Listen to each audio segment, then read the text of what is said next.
Hello everyone, welcome to my channel Better Than Better Life Journey. Today day 26. আজকে যে topic হচ্ছে একটা thyroid topic. Thyroid এটা আজকের দিনে প্রায় বাড়িতেই দেখা যায় একটা কমন ইস্যু। থাইরয়েডের ওষুধ প্রতিদিন সকালে উঠে আপনি খাচ্ছেন আর না খাচ্ছেন ওষুধটা আপনাকে খেতেই হচ্ছে। তো এই যে আপনি থাইরয়েডের ওষুধ দিনের পর দিন নিয়ে যাচ্ছেন আর আপনার ব্রেনে সেট হয়ে গেছে, এই থাইরয়েড সারানো সম্ভব নয়। আজকের দিনে আমি আপনাদের সেই টপিকে সেই গল্পই করব। এই ভিডিওটা সম্পূর্ণ দেখলে অবশ্যই আপনি থাইরয়েডকে নিজের থেকে দূরে রাখতে পারবেন। তো সবার প্রথমেই জেনে রাখুন, এই যে থাইরয়েডের যে গল্পটা আছে, এই থাইরয়েডের গল্পটাতে সবার প্রথম প্রশ্নটাই আমাদের ভুল থাকে, অবাঞ্ছিত প্রশ্ন থাকে। কি, তোর কি থাইরয়েড আছে? তোর কি থাইরয়েড হয়েছে? তোকে থাইরয়েড টেস্ট করতে হবে, কিন্তু তোর মধ্যে থাইরয়েড হয়ে যায়নি তো? এই যে প্রশ্নটা, এই প্রশ্নটার মানে আমরা সঠিক উত্তর কিন্তু জানি না। দেখুন, আমাদের এই মানব দেহে চলতে গেলে এই মানব দেহটাকে চালানোর জন্য একটা গ্ল্যান্ড আমাদের প্রয়োজন, যেটা হচ্ছে থাইরয়েড গ্ল্যান্ড। এই থাইরয়েড গ্ল্যান্ডটা আমাদের এখানে ফ্যারিংসের মাঝখানে বাটারফ্লাই শেপে, মানে প্রজাপতির মতো আকারে এখানে একটা শেপ থাকে। এখান থেকে কিছু রস নির্গত হয়, যে রস আমরা যে প্রতিদিন খাদ্য খাচ্ছি, এই খাদ্যকে হজম করার জন্য, এই খাদ্যকে শক্তিতে রূপান্তর করার জন্য, এবং এই দেহের যে মেটাবলিক সিস্টেমটা আছে, এই সিস্টেমটাকে পরিচালনার টোটাল শক্তি দেওয়ার জন্য এই গ্ল্যান্ড থেকে যে হরমোন নির্গত হয় সেটা কার্যকর। এই গ্ল্যান্ডটা প্রত্যেকেরই রয়েছে। এর মধ্যে T3 T4 দুটো হরমোন নির্গত হয়। এই হরমোনটা যদি 19-20 হয়, তখন আপনার শরীরে এই ডিসঅর্ডার দেখা যায়। তো এই গ্ল্যান্ডটা আপনার মধ্যে আছে, তাই আপনাকে ভয় পাওয়ার কোনো কারণ নেই যে আপনার থাইরয়েড হয়ে যায়নি। তো আপনাকে থাইরয়েড টেস্ট করাতে হবে, সারা বছর আপনাকে ওষুধ খেতে হবে। এটা আপনার মধ্যে আছে, জাস্ট এটাকে কন্ট্রোলে নিয়ে আসতে হবে। এই হচ্ছে আজকের বার্তা। তো মূল ভিডিওতে যাওয়ার আগে আপনাদের জানিয়ে রাখি, আমার এখানে 30 দিনের জার্নিতে আমি 28 দিন জার্নি করবো। 28 দিনের জার্নি কেন? মোবাইলের রিচার্জের মতো 2 দিন আমি কমিয়ে দিলাম। এরপরে নেক্সট জার্নি অন্ত্রপ্রিনিয়ার জার্নি, যেটা শুরু করবো 7 দিনের জার্নি। তো সেই জার্নিতেও আমার পাশে যেভাবে আপনারা ছিলেন এভাবেই থাকবেন, এই আশা রেখে আজকে থাইরয়েড নিয়ে গল্প শুরু করছি। আমাদের এই ফ্যারিংস থেকে T3 T4 নির্গত হয়। তো এই T3 T4 যখন আপনার শরীরে খুব কম পরিমাণে নির্গত হয়, আপনার খাদ্যের সঙ্গে এটা কম পরিমাণে যুক্ত হয়, তখন আপনার মধ্যে যে সমস্যাগুলো আসে তাকে বলা হয় হাইপোথাইরয়েডিজম। যখন আপনার শরীরে এই হাইপোথাইরয়েডিজম নির্গত হয়, মানে দেখা যায়, তখন আমাদের এখানে যে ব্রেন আছে, ব্রেনের পিটুইটারি গ্ল্যান্ড থেকে TSH, থাইরয়েড স্টিমুলেটিং হরমোন, এটা নির্গত হয়ে আসার পর কি হয়, আমাদের এখানে এসে অর্ডার করে যে তোমাকে আরো বেশি বেশি কাজ করতে হবে। তো যখন এই T3 বা T4 এগুলো কম নির্গত হয়, তখন এখান থেকে আমাদের TSH এসে একে কি করছে, বেশি করে কাজ করার জন্য উদ্দীপনা করছে। মানে তখন TSH এর মাত্রা কিন্তু বেড়ে যাচ্ছে শরীরে। তো এইবার গল্পটা হচ্ছে, এই TSH যখন বেড়ে যাচ্ছে, আপনার এখানে যখন T3 T4 নির্গত কম হচ্ছে, তখন শরীরে কি কি সমস্যাগুলো দেখা যাচ্ছে। আপনার এই শরীরটা চলার জন্য যে শক্তির প্রয়োজন, মানে এনার্জি লেভেল, সেটা কিন্তু আপনার শরীরে ধীর হয়ে যাবে, কমে যাবে। তো ন্যাচারালি আপনার শরীরে এনার্জি লেভেল যখন কমে যাবে, তখন কি হবে, আপনার যে কোনো খাদ্য খাচ্ছেন, খাওয়ার পর সেটা এনার্জিতে রূপান্তর করে এই T3 T4। এবার খাদ্য এনার্জিতে রূপান্তর হচ্ছে না, খাদ্য আপনার শরীরে স্টোরেজ হবে। তো যখন খাদ্য আপনার শরীরে স্টোর হবে, তখন কি হবে, আপনার শরীরে ওজন বেড়ে যাবে, এই সমস্যাটা চলে আসবে। এর সঙ্গে কি হবে, খাদ্যকে এনার্জিতে রূপান্তর করার জন্য আমাদের শরীরে এক ধরনের আগুন, মানে হিটের উৎপন্ন করতে হয়। তো খাদ্যই যখন এনার্জিতে রূপান্তর হচ্ছে না, তখন এই হিটের প্রয়োজন হচ্ছে না শরীরে, হিট কিন্তু কম উৎপন্ন হচ্ছে। যখন শরীরে হিট কম উৎপন্ন হবে, তখন আপনার শরীরে কিন্তু ঠান্ডা ঠান্ডা একটা অনুভূতি, ঠান্ডা ঠান্ডা ভাব সবসময় লেগে থাকবে। আপনি কিন্তু ভয়ে যাবেন না, ভয়ে না গিয়ে একটু বোঝার চেষ্টা করুন জিনিসটাকে। এরপর কি হচ্ছে, আপনি সাধারণ যে কোনো বিষয় খুব বেশি ভুলে যাচ্ছেন। আপনি হাতের কাজ করতে গিয়ে ভুলে যাচ্ছেন, একটা জিনিস এখান থেকে ওখানে রাখছেন, এ ঘর থেকে ও ঘরে কিছু আনতে গেছেন, গিয়ে ভুলে যাচ্ছেন। এই ধরনের ভুল ভ্রান্তির সম্ভাবনা এটা কিন্তু আপনার বেড়ে যাচ্ছে। এটা কেন হচ্ছে, আপনার শরীরে এনার্জি ঠিক মতো কনভার্ট হচ্ছে না। এনার্জি কনভার্ট না হওয়াতে খাদ্যের থেকে শক্তি শরীর ঠিক মতো পাচ্ছে না। যখন শরীর ঠিক মতো শক্তি না পায়, তখন কিন্তু আমাদের ব্রেন কাজ কম করে। আর ব্রেন যখনই কাজ কম করবে, তখনই আপনার ভুলে যাওয়া এটা কিন্তু একটা স্বাভাবিক পর্যায়ে চলে আসবে। এর সঙ্গে কি সমস্যা হচ্ছে, আপনার এই গলায় ভয়েসে বিভিন্ন সময় দেখবেন বিভিন্ন রকম সমস্যা দেখা দিচ্ছে, এক এক সময় এক এক রকমের সাউন্ড বের হচ্ছে। এই সাউন্ডের সমস্যাও কিন্তু এখান থেকে তৈরি হয়। মহিলাদের ক্ষেত্রে কি হতে পারে, আপনার মিন সাইকেলটা এটা কি হবে, অতিরিক্ত হয়ে যেতে পারে। আপনার মিন সাইকেলে বিভিন্ন ধরনের সমস্যা চলে আসতে পারে। আপনার মিন সাইকেল অনেক সময় বন্ধও থাকতে পারে এই T3 T4 ঠিকমতো নির্গত না হওয়াতে। আপনার যে নর্মাল ব্লিডিংটা হয় 2 দিন 3 দিন থাকার কথা, সেখানে এক্সেস ব্লিডিং হয়ে যাচ্ছে 4 দিন 5 দিন, হেভি ব্লিডিং হয়ে যাচ্ছে। তো এই ধরনের সমস্যা আপনার এখান থেকে কিন্তু আসতে পারে। তো গল্প হলো আমরা হাইপোথাইরয়েডিজম সম্বন্ধে মোটামুটি কিছু জেনে নিলাম। এবার হাইপারথাইরয়েডিজম মানে এখানে কি দাঁড়াচ্ছে, আপনার শরীরে এই থাইরয়েড গ্রন্থি T3 T4 অতিরিক্ত পরিমাণ নির্গত হচ্ছে।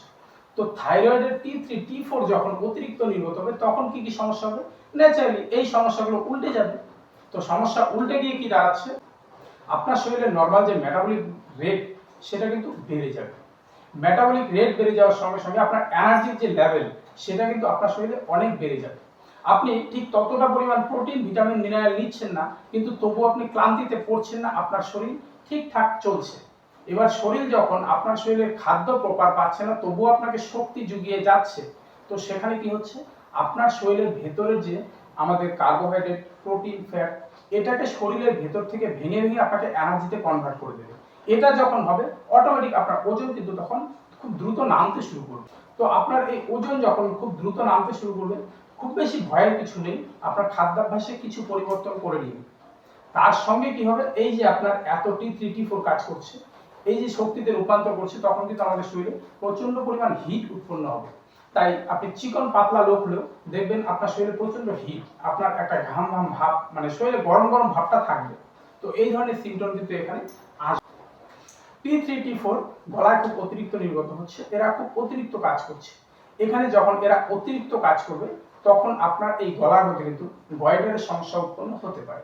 আপনার গলা ফুলে যেতে পারে, মাঝে মধ্যে একটু বিষ ব্যথা আপনি অনুভব করতে পারেন। তো এই ধরনের সিমটম যখন T3 T4 বেশি কাজ করে তখন কিন্তু দেখা যায়। সঙ্গে মহিলাদের যে সমস্যাগুলো আছে এই সমস্যাগুলো তো থাকবেই, অনেক ক্ষেত্রেই দেখা যাবে এই সমস্যাগুলো। তো আমরা হাইপো হাইপার এটা মোটামুটি ভাবে একটু রাবের মাঝখানে জেনে নিলাম। এবার ঠিক এই সমস্যাগুলো আপনার শরীরে কেন আসছে সেটা তো জানা জরুরি। তো এই সমস্যাগুলো আসার মূল কারণ হিসেবে যাদের নির্গত করা হচ্ছে, যাদের চিহ্নিত করা হচ্ছে, তারা কি, আপনার এই মেন্টাল স্ট্রেস। আপনি সবসময় একটা মানসিক চাপের মধ্যে থাকছেন, আপনি নিজেকে নিয়ে ভাবার সময় পাচ্ছেন না, খাওয়ার সময় আপনাকে কোনো না কোনো চাপ নিয়ে চলতে হচ্ছে। এই অতিরিক্ত চাপের ফলে আপনার শরীরের প্রতিটা হরমোন কিন্তু ঠিকঠাক কাজ করতে পারছে না। যখন আপনার শরীরে হরমোন ঠিকঠাক আদেশ না পায়, ঠিকঠাক কাজ না করে, তখন কিন্তু এই সমস্যাটা দেখা দেওয়ার অনেক বেশি চান্স আছে। আপনার মধ্যে প্রচন্ড রাগ, আপনাকে যে কেউ কিছু বললেই আপনি চট করে রিঅ্যাক্ট করে ফেলছেন, রাগ দেখাচ্ছেন। আপনার এই রাগ মানে আপনার ভিতরে সবসময় একটা ভাবনা কিন্তু কাজ করছে, সেই ভাবনার মাঝে যখন নতুন কিছু পড়ে আপনি চট করে রিঅ্যাকশন করেন। এই রাগকে কিন্তু আপনাকে কন্ট্রোল করতে হবে। রাগ যদি আপনি কন্ট্রোল না করতে পারেন, আপনার থাইরয়েডকে কিন্তু নির্মূল করা অনেক ক্ষেত্রে কোনোভাবেই সম্ভব নয়। তার সঙ্গে আপনি খুব বেশি ভয়ে আছেন, বিভিন্ন বিষয় নিয়ে দুশ্চিন্তা আছে। দেখুন কথাতেই আছে, এটা শুধু কথা না, এটা বাস্তব, যারা দেখেছেন তারা জানেন যে যথা দৃষ্টি তথাই সৃষ্টি। আপনি যেখানে নজর করবেন, আপনার এই ব্রেনটাকে যেখানে নেবেন, ভালোর দিকে নিলে ভালোই খুঁজে পাবেন, খারাপে নিলে খারাপই খুঁজে পাবেন, চিন্তায় নিলে চিন্তা, আর চিন্তা ফ্রি হয়ে টেনশন ফ্রি হয়ে চললে দেখবেন টেনশন ফ্রি। আপনি যেখানে তাকাবেন সেখানেই কিন্তু আপনি সৃষ্টি করতে পারবেন। আর গীতায় তো এর সঙ্গে আরেকটা লাইন জোড়া আছে, যথা যথা দৃষ্টি তথা সৃষ্টি। আবার সঙ্গে লাইন আছে, যথা ধর্ম তথা জয়। হ্যাঁ, আপনি যেখানে তাকাবেন সেখানেই সৃষ্টি হবে, কিন্তু সেখানে যদি ধর্ম থাকে তবে কিন্তু আপনার জয়ও সুনিশ্চিত। কেননা সৃষ্টি করে নিলেন, আর সৃষ্টি করা মানে যে ওখানে ধর্ম থাকবে এটা কিন্তু সম্ভব নয়। তো এই জিনিসটাকে একটু ভালো করে বিবেচনা করে নেবেন। বিবেচনা করে নিতে পারলে আপনি এই থাইরয়েডের সঙ্গে আপনার ধর্মকেও কিন্তু বুঝতে পারবেন। তো সেই সঙ্গে আরো কি কারণ থাকছে, তো মেন্টাল হেলথ গেল, আপনার রাগ গেল, আপনার দুঃখ গেল, এর সঙ্গে আপনি আপনার মানসিক চাপকে জুড়ে নিয়ে বাকি সবগুলো মিলিয়ে নিতে পারছেন। এবার আপনার যে ফুড প্যাটার্ন আছে, এই ফুড প্যাটার্নও কিন্তু আপনার এই থাইরয়েডের জন্য সমানভাবে দায়ী থাকে। এই ফুড প্যাটার্নকে ঠিক করতে হবে। ফুড প্যাটার্ন কেন দায়ী হয়, আমাদের এই যে T3 T4 মানে থাইরয়েড, এটা কিন্তু আয়োডিন থেকে উৎপন্ন হয়। এই T3 T4 আয়োডিন থেকে যখন উৎপন্ন হয়, তাই আমাদের আয়োডিনের দিকে সঠিকভাবে কিন্তু নজর রাখতে হচ্ছে। আজকের দিনে আমরা আমাদের ডায়েটকে মেনটেন করতে গিয়ে অনেক ক্ষেত্রেই কি করছি, বিভিন্ন ধরনের ব্র্যান্ডি সল্ট ইউজ করছি। কিরকম? Himalayan salt, black salt. তো এই ধরনের সল্ট যখন ইউজ করছি, আমরা প্লেন হোয়াইট সল্ট যেটা আছে, যার মধ্যে আয়োডিনকে যুক্ত করা আছে, সেই সল্টটাকে বাদ দিচ্ছি। তো এই যে আয়োডিন ছাড়া লবণ আপনি নিচ্ছেন বা আপনি লবণ নিচ্ছেন না আপনার বডিকে মেনটেন করার জন্য, তো সেখানে গিয়ে কিন্তু অনেক সময় এটা আপনার থাইরয়েডের কারণ হিসেবে দাঁড়িয়ে যায়। আপনি সল্টকেও ঠিকঠাক নিচ্ছেন, কিন্তু এই যে আপনার গয়েটারের যে সমস্যা আছে, এই জন্য খাদ্যের সঙ্গে সেটা ভালো করে অ্যাবজর্পশন হচ্ছে না, সেখান থেকেও আপনার শরীরে কিন্তু থাইরয়েডের সমস্যা চলে আসতে পারে। আপনি ডায়েটের জন্য পুষ্টিকর ভেজিটেবলসকে আপনার খাদ্য তালিকায় যোগ করে নিয়েছেন, কিন্তু এখানে আপনার গয়েটারের সমস্যা যে বেড়ে যাবে সেই দিকটা কিন্তু নজর রাখা আপনার দায়িত্ব। তো এই ভেজিটেবলসগুলোর মধ্যে কি কি থাকছে? বেশিরভাগ বাঁধাকপি, ফুলকপি, ব্রোকলি, আপনার ফুলকপি, সয়াবিন, এই ধরনের যে জিনিসগুলো আছে, এগুলোকে আপনি সরাসরি কাঁচা অতিরিক্ত পরিমাণ যদি নেন, আপনার মধ্যে সমস্যা আসতে পারে।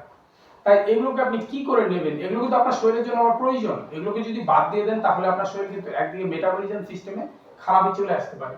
এগুলো প্রয়োজন, কিন্তু নেবেন কি করে? এটাকে হালকা একটু উষ্ণ গরম জলে ভালো করে ফুটিয়ে প্রথমে জলটাকে ছেঁকে ফেলে দিন, তারপর সেটাকে দিয়ে আপনি যে কোনো কিছু তৈরি করে খান। এতে আপনার সমস্যাও হবে না, সমাধানও একসঙ্গেই থাকছে। বিভিন্ন ধরনের সি ফুড, সিডস, এগুলো যদি আপনার খাদ্য তালিকা থেকে বাদ দিয়ে দেন, তাহলে কিন্তু আপনার মধ্যে এই আয়োডিনের হ্যাম্পার হওয়ার চান্সটা অনেক বেড়ে যায়। তো এরপর আমরা সরাসরি কাকে দায় করতে পারছি? একরকম দেখুন, এই যে রিফাইন্ড ফুড আমরা অতিরিক্ত নিচ্ছি, এই রিফাইন্ড ফুড কিন্তু আপনার এই থাইরয়েডের জন্য এক ধরনের সরাসরি দায়ী হয়ে যাচ্ছে। কারণ রিফাইন্ড ফুড থেকে আপনি যে প্রোটিন, ভিটামিন, মিনারেল সঠিক পরিমাণে কিন্তু অনেক সময় পাচ্ছেন। তো এই রিফাইন্ড ফুডের মধ্যে প্রোটিন, ভিটামিন, মিনারেল এইসব যখন ঠিকঠাক থাকে না, তখন আপনার থাইরয়েডের সমস্যা কেন হবে? থাইরয়েড হচ্ছে একটা গ্রন্থি, যেখানে আপনার হরমোন থেকে এই কাজটা চলে।